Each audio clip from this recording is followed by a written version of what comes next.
자, 뭐 우리가 서양 정치 서상에서 칸트 얘기를 했고, 그 다음에 이제 그게 주희의 어떤 성리학적인 뭐 내용과 뭐 연결해볼 만하다. 그래서 이제 맹자, 주희 성리학을 봤는데, 그냥 이대로 끝내기에는 조금 아쉬운 게 있어서, 오늘 조선시대의 어떤 성리학의 양대 산맥을 이루었던 이 퇴계와 율곡 얘기를 좀 하겠습니다. 사실 이 퇴계와 율곡이라는 사람은 우리나라의 그 조선시대 성리학을 이끌었던 대표적인 두 학자고, 소위 이제 퇴계를 뭐 서인, 뭐 율곡을 동인 이렇게 해가지고 이제 서로 이렇게 어떤 학문적인 그 대립이 좀 있었고, 그게 우리나라의 조선시대의 중기 이후에, 조선시대 중기 이후에 어떤 당쟁이나 여러 가지 정책적인 어떤 대립이 있을 때 바로 이 퇴계의 제자와 율곡의 제자가 서로 대립을 하죠.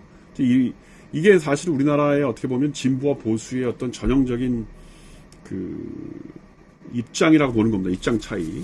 그러니까 이제 제가 뭐 책 설명까지는 할 수는 없지만 잠깐 보면 이런 게 있단 말이에요. 보수의 시작 퇴계고 진보의 시작 율곡이란 말을 하는데, 뭐 저는 이런 책들을 뭐 그렇게 중요하게 생각하지는 않지만, 그 논의가 뭐냐면, 그 소위 동인의 어떤 대표적인 사람 퇴계하고 서인의 대표적인 사람 율곡이 가지고 있었던 가장 중요한 그 입장 차이라는 게 뭐냐면, 이기 이원론이냐, 뭐 이기 이론론이냐, 그런 거죠. 그러니까 퇴계 같은 경우에는 리의 원칙을 더 강조하는 겁니다. 그러니까 이거 보편적인 사물의 원칙이죠.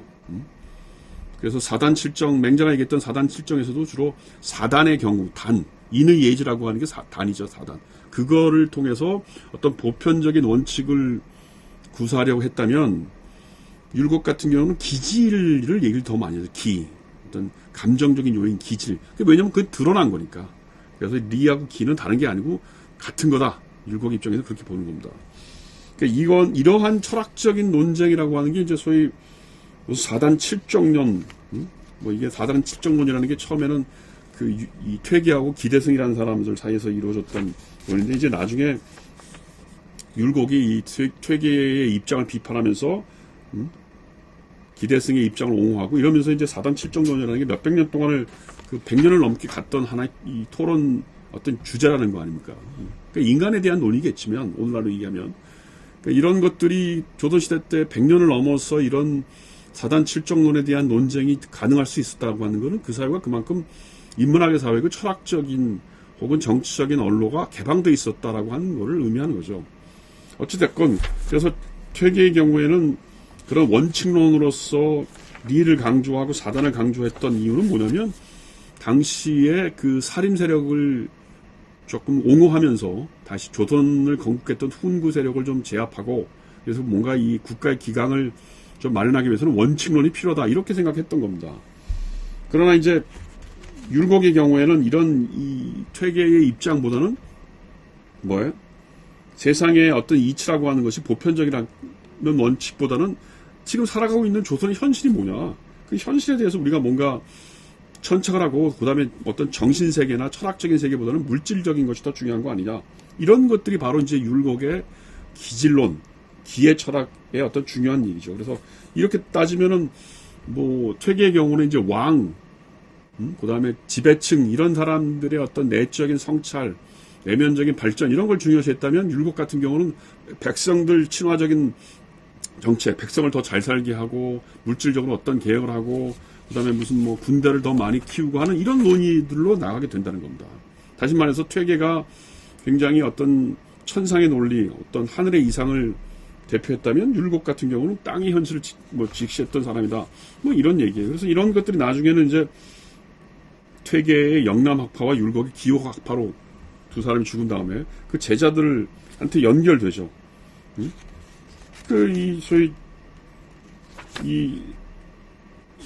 이제 우리나라의 사색당파라고 그러는데, 사색당파라는 게 결국 처음에는 이제 동인과 서인으로 나눠졌던 것이 다시 동인이 남인, 북인 이렇게 나눠지면서 사색당파가 되는 건데, 이게 사실은 뭘로 연결됩니까? 무슨 예향 논쟁이죠.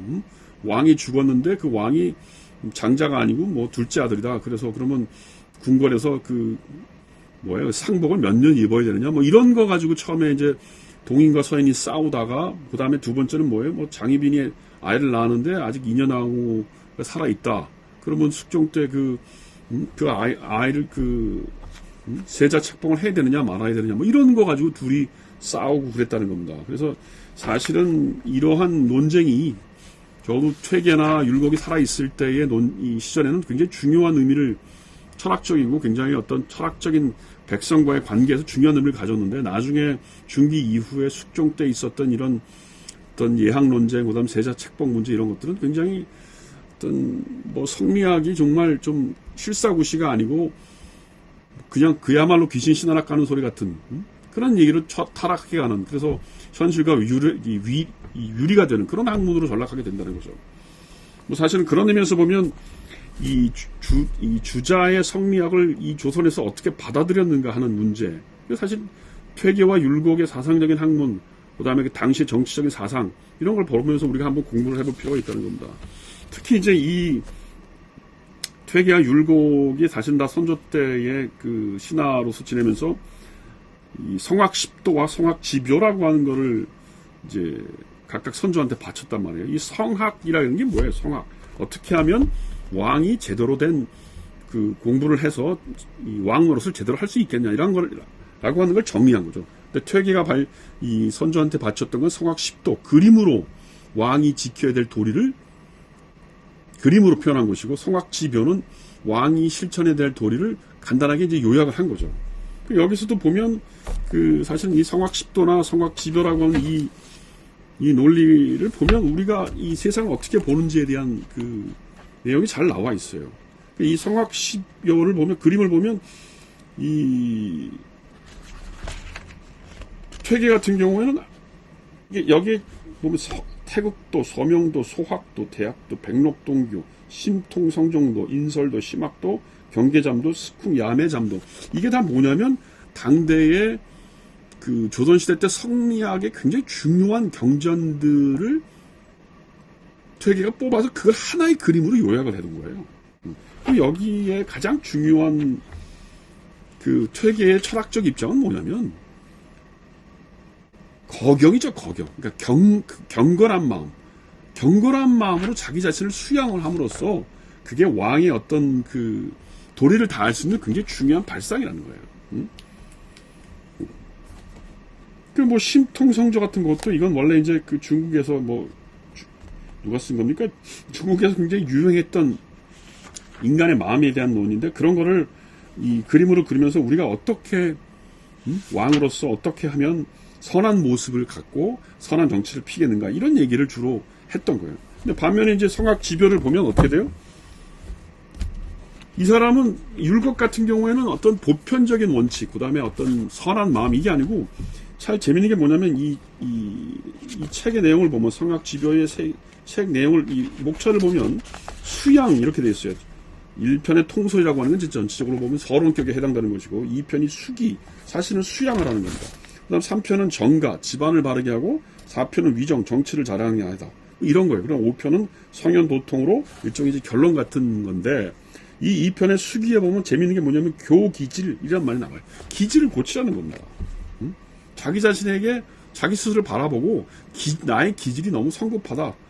너무 참을성이 없다. 이런 경우가 되면 그 기질을 바꾸라는 겁니다. 굉장히 어떻게 보면 현실적인 처방이에요. 그 다음에 여기 보면 혈기도 길러라. 혈기라는 게 뭐야? 뭔가 에너제틱하고 이렇게 박력 있고 이런 거 아니에요? 그것도 필요하다고 보는 거예요.